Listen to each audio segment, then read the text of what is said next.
Question दिया है कि कोई माल 3 व्यापारियों के हाथों से क्रमिक रूप से गुजरता है और उनमें से प्रत्येक व्यापारी अपने माल को अपने क्रय मूल्य के 30% लाभ पर बेचता है। यदि अंतिम व्यापारी ने माल को 300 रुपये में बेचा तो पहले व्यापारी ने इसे कितने रुपये में खरीदा था। मान लेते हैं कि पहले व्यापारी ने इसे x रुपये में खरीदा था। अब वो क्या करता है, दूसरे व्यापारी को बेचता है पहले, है ना, 1 2 3 और अदर, है ना, जिसको लास्ट में बेचना है, ऐसे मान लो। तो ये पहला व्यापारी है, इसने खरीदा x रुपये का। अब ये क्या करता है, दूसरे को बेच देता है। ठीक है, अब दूसरे को बेच रहा है कितना, 30% लाभ पर।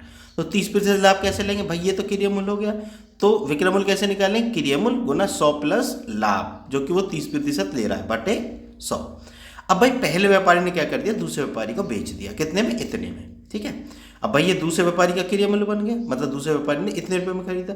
अब दूसरा व्यापारी क्या करता है, जितने में खरीदा उसके 30% लाभ लेके तीसरे को बेच देता है इसको। ठीक है, 100 प्लस 30 बटे 100, इसने बेच दिया।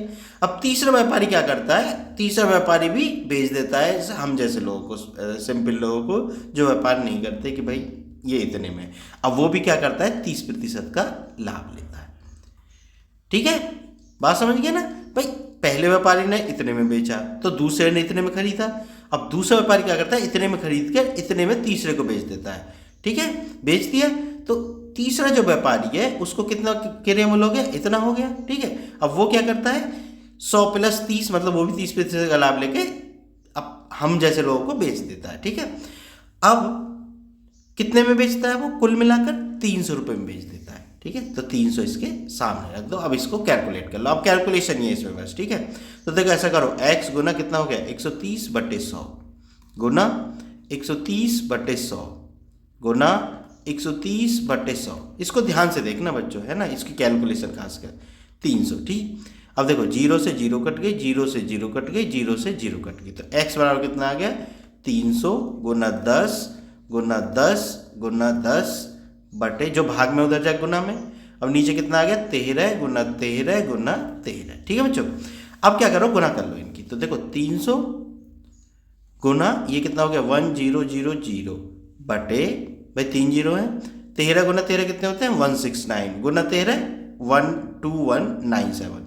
ठीक है ना, रट लेना भाई, कम से कम 20 तक के घन तो याद होने चाहिए। ठीक है ना, तो देखो गुना करके भी देख सकते हो, 13 तेरी कितने होते हैं, 169 होते हैं, उसमें भी 13 गुना कर लो। 13 निम्मा 117, 13 छिंग 78 और 11 कितने हो गए, 89, और 13 कम 13 और 8 21, यानी 2197।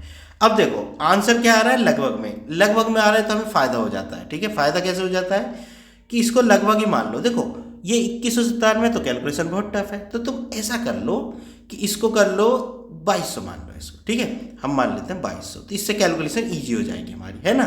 अब देखो ध्यान रखना कि 3 बढ़ाने पे इसमें थोड़ा सा ही अंतर आ रहा है, बस समझ रहे हो ना, ज़्यादा अंतर नहीं आ रहा है, बहुत थोड़ा अंतर आ रहा है। ठीक है बच्चों, तुम अंदाजे के लिए, ये मैं ये नहीं कह रहा हूँ कि ये रूल होता है, बस अंदाजे के लिए चाहो तो 3 ऊपर बढ़ा सकते हो तुम, जैसा तुम्हारा मर्जी हो, तो उससे थोड़ा थोड़ा मतलब उत्तर लगभग में आ जाएगा। ठीक है ना, क्योंकि हमें उत्तर लगभग में लाना है भाई यहाँ, है ना। तो चलो इसको कैलकुलेट कर लेते हैं। तो 2 0 से 2 0 कट गई। ठीक है, और इससे काट लो 11 बार 2 से, और 2 से ये कटेगा कितनी बार भाई, 2 से कट जाएगा 5 बार, ये कितना हो गया, 3 पंजे 1500। तो 1500 बटे कितना है, 11, 11 का भाग कर दो भाई। अब तो 11 का जो हम भाग करेंगे इसमें तो कितना आएगा, 11 एकम 11, 11 तिया 33, और कितने बचे 7 0, 11 छिक्का 66। ठीक, अब कितने बचे 4, 11 तिया 33, और कितने बचा, 11 तिया 33 हो गया, तो 40 था 70, 11 छिक्का 66, तो ये आ गया 136.36 लगभग। अब देखो ये 136 किस में है, इसमें है। ठीक है बच्चों, तो अब हमने क्या है, नीचे भाई थोड़ा सा ज़्यादा मान लिया था, इस वजह से थोड़ा सा हमारा उत्तर कम आ रहा है। ठीक है, मतलब ये 0.55 आ रहा है और हमारा 36 है। अगर हम 3 और यहाँ घटा देते तो लगभग यही आता। ठीक है ना, ये तो मैं अंदाज़ा लगाना पड़ेगा इतना। ठीक, तो यही हमारा आंसर होगा, ये सेकेंड ऑप्शन। ठीक है बच्चों, बात समझ में आ गई होगी। अगर वीडियो पसंद आई हो तो चैनल को सब्सक्राइब जरूर कर लेना। मिलते हैं फिर नेक्स्ट वीडियो में।